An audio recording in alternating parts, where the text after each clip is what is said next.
السلام علیکم اور نیوز کے ساتھ میں ہوں فیصل۔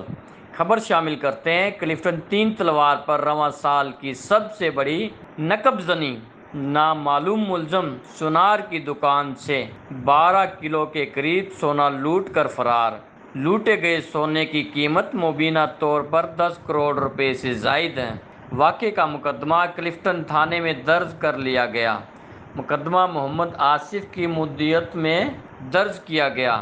مدعی کے مطابق دکان پر تیار شدہ اور باکس میں رکھے زیورات فروخت کرتے ہیں۔ 3 مئی کو افطار سے قبل اپنی دکان بند کر کے گھر چلا گیا۔ 4 مئی کو جب دکان پہنچا تو 4 تالے ٹوٹے ہوئے تھے۔ دکان میں موجود 12 کلو کے قریب طلائی زیورات چوری ہو گئے تھے۔ پولیس کی جانب سے تحقیقات کا عمل شروع کر دیا گیا۔ مارکیٹ میں اندر جانے کا ایک ہی دروازہ ہے، ڈی آئی جی ساؤتھ۔ اس دروازے پر تالے لگے ہوتے ہیں اور 4 چوکیدار موجود ہوتے ہیں۔ مدعی کے مطابق تجوری نہیں، صرف شوکیس میں سارا سونا رکھا تھا۔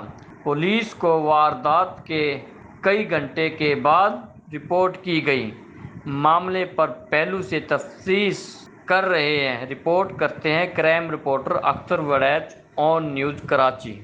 لائک کریں، کمنٹ کریں، شیئر کریں اور بیل آئیکن کو پریس کرنا مت بھولیں۔ دیکھتے رہیے آن نیوز۔